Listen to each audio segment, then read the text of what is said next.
Hello and welcome back to the motorbike channel of nonsense. You join me on a very wet, miserable day here in deepest, darkest Surrey. I'm on my new KTM 1290 Super Adventure that I picked up a week and a half ago, and I'm taking it for its first service, which isn't really an exciting thing to make a video about, but I wanted to do a bit of a vlog and a bit of a chat about life, motorbikes and that kind of stuff anyway. So yeah, newest addition to the garage is this KTM, and as I said in the last video, I was umming and ahhing basically since last May about what to replace my Ducati Hypermotard 950 SP with, because I love that bike, but it was very single-minded, very single-focused of going fast, doing wheelies everywhere, and it was just very aggressive.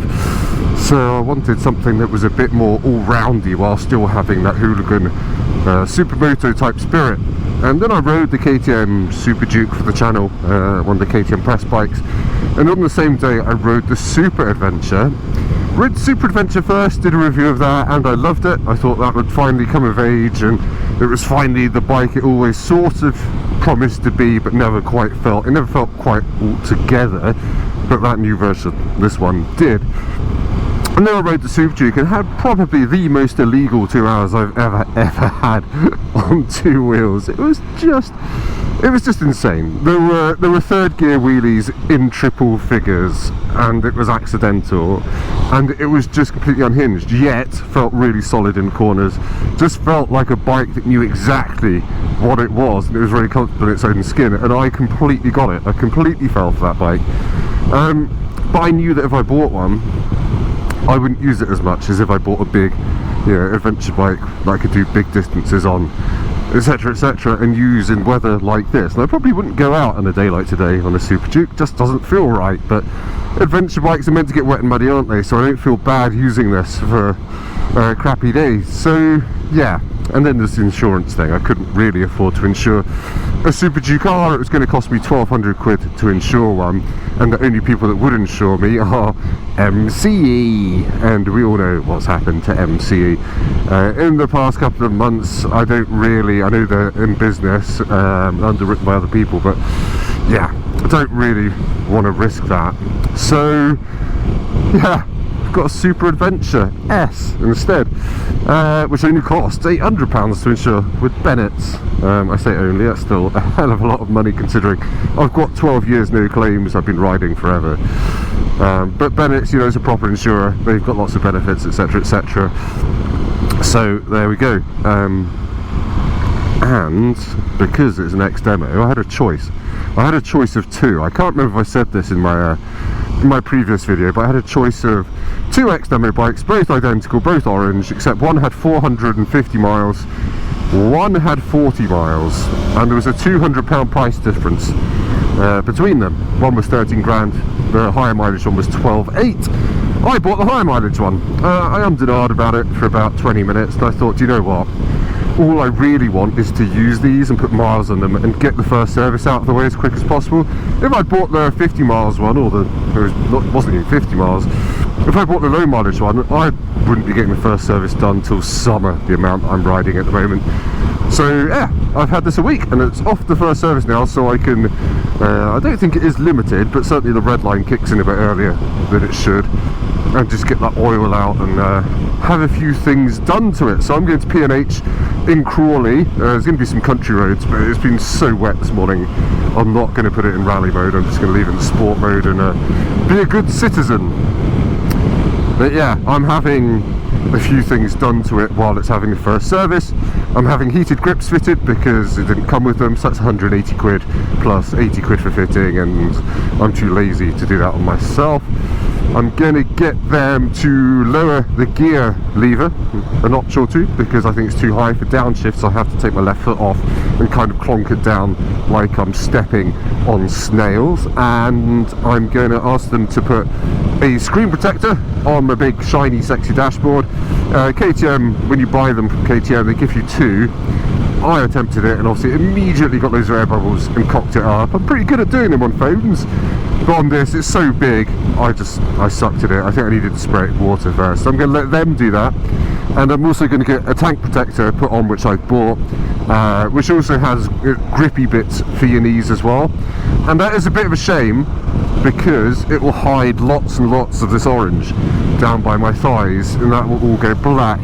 But I don't really want to turn this plastic all scratchy with my legs, and also it's super slippery, and when you're riding this hard you want to be able to hang on. So yeah, so that's going on as well. And if they've got it, I might buy the heated ergo seat as well, so I can have a warm bum. They do 3 versions. They do like a low version, a normal version, and a high version. And each of those seats has 2 height settings anyway, because of the way the bike's set up. I think I'm just going to get the normal one. Because I am tall, but I don't really feel cramped on this. I know lots of the reviews said that the seat to peg height is too small, so if you're tall, you feel cramped. I've got my seat on the lower setting because of a design flaw where the seat falls down when you accelerate, and actually I've done a couple of hour-long rides and I've been absolutely fine. So I'm just going to get the normal, probably ergo heated seat, and as far as I can tell, the heated seats, they don't fall down when you accelerate hard. They've got a better design underneath. So yes, yeah, sorry, I'm listening to my sat-nav because I don't really know where I'm going. So anyway, that's the boring stuff. I'm going to go to P&H now and try and do some work while I'm there, because it'll take a few hours, get the book stamped, and I'll see you afterwards on a hopefully fully ready to go, slightly tarted up, heated gripped, maybe heated seated KTM 1290 Super Adventure. And I also want to talk about YouTube bike reviews, because there's something that annoys me about them. So I'll see you then. There it is, all first serviced. It's got bits and bobs on it I didn't have on before, so they fitted my tank protection stickers, which are massive and quite hideous and cover up quite a lot of the orangeness, but yeah, I'd rather be able to hang on. There's one there as well. I've also fitted a screen protector on there. There's some watermarks on it, but that'll go. And I've got my heated grips, so yeah, they haven't got the heated seat in stock. That's back ordered for a few weeks, but I will get one. It's a kind of gel seat. It's a bit more comfortable anyway, so yeah, it's run in. It is serviced in the face, and I can't wait to just go and ride it now. Except I've got this set up to have the anti-relay attack system on it, which basically means stops nasty men in the night coming to your front door and holding a thing up to your front door and nicking your bike by replicating the key signal. So I have to actually press the key to turn that off, and now it comes on. Basically it's just a little system that activates, I think after 10 minutes or so. I have to actually press the key to start it, to stop bad men stealing it, or bad ladies, let's not be sexist. Thieves couldn't be anyone these days, even seagulls. Right, let's start it up, and first of all, let's work out how to use the heated grips, because there's going to be a new menu option in here. Where is it going to be? There we go, heating grips, high, medium, low. Let's stick them on high and see how long it takes me to feel them through my toasty winter gloves. Right, let's go home. I was going to go to McDonald's, but it's a bit late and I've got stuff to do, frankly. Let's go left out of here. Right, yay, all revved up and ready to go, as Meatloaf nearly sang. God rest his large soul. Right, yeah, I wanted to talk about something that isn't this bike. Well, it is this bike actually, it's completely this bike, but it's something that I go through every winter, and I don't know if other people have the same thing I do. Every winter I decide that I want a new motorbike in the spring. Oh, my visor's not shutting, there we go. And I spend all of winter prevaricating, pontificating, messing about, trying to work out what my next bike is going to be, and I drain YouTube like a big cream-filled snake. I drain it of content, and I watch every single review of the bikes I'm interested in. So this December and January, I was basically a KTM 1290 Super Adventure YouTube review addict, and there aren't that many decent videos on this bike, which is half the reason I bought it, because I thought, oh, there's a gap in the market, I can do that. SuperDuke videos, there's also not that many of those, which just feels a bit wrong. And I've watched them all, and you end up going around in circles thinking, oh, I found a new one to watch, but actually you've seen it already. And as you watch these YouTube video reviews of bikes, if you're anything like me, you start thinking, oh, I know what that bike feels like, I've seen enough videos of it. It looks about X fast, it looks about Y fun in the corners. And I took this bike for a ride yesterday, having watched, you know, a winter's worth of videos. Oh, hello, hello, lovely air-cooled sexiness. Go and make some noise. And I thought, well, I know how fast the Super Adventure is. It's like a SuperDuke, but a bit slower, a lot heavier, etc, etc. And I went for a ride yesterday, which I didn't film. It was probably a good thing I didn't film it, because things got a little bit silly, a little bit out of hand in rally mode on this. And I just thought, fuck me, this is fast. This bike is so stupidly quick. In my head it was like a few notches down from a SuperDuke, even though I've ridden this before last year. But you know, over winter you build up these images of bikes in your head, of what they feel like, how they accelerate, what they sound like, how they make you feel. And they just never stand up to reality. Unsurprisingly, you're trying to form an opinion based on moving pictures on the internet. And I don't mean pornography, but I mean, it's probably the same thing, isn't it? If you only watch pornography the first time you have sex, it's going to be like, oh my god, this handles much better than I thought. Oh, I've spilled fluids though. So, yeah, I'm just really ranting about how YouTube bike reviews are pointless, really. I mean, I know that's what I do, so don't watch my videos, but yeah, it's just, have you ever ridden a motorbike and then been like, what the hell? I've watched a million videos of this and no one pointed out X, no one pointed out Y, no one pointed out it's fun. Is the engine warmed up? Yeah, it is, isn't it? Let's go back to good old friend rally mode. Close throttle, ease past the cyclist. We're in a national speed limit, aren't we? So let's go second gear and give it some.